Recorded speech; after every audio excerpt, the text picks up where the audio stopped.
ကျွန်တော်ညီချစ်လို့လေအမေငိုတာအမမင်းသားဆယ်ယောက်မွေးတယ်အမေဘုံကြီးတပါးမှမပါဦးစင်တပါးမှမပါ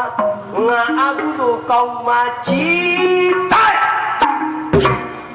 ယောက်ျားလေးတော့မွေးပါရဲ့သားသမီးကသားတွေကယဟန်မဖြစ်လို့တဲ့ဒီတော့အမေယဟန်တော့ကျွန်တော်မဝဲနိုင်ဘူးဝီနီးတွေကျွန်တော်ကြောက်တယ်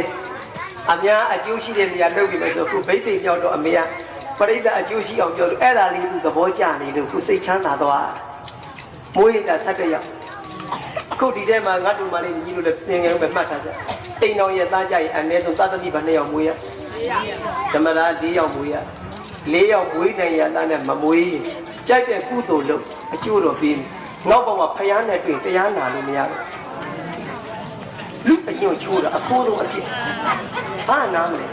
အခုတော့မင်္ဂလာလဲဆောင်ပြီးတော့2ယောက်လောက်လဲမွေးပြီးရောတော်ပြီဟဲ့စီဝါကြီးကြက်တဲ့မလားစီနဲ့ပိုက်ကြက်ပိတ်ကြတိုက်တဲ့ကုသလုံးတွေလို့ကြားလိုက်ပြီးတရားမနာတော့ဒါတွေဟာသိရမယ့်အချက်တွေဒါဗိသိက်ဆရာတွေပြော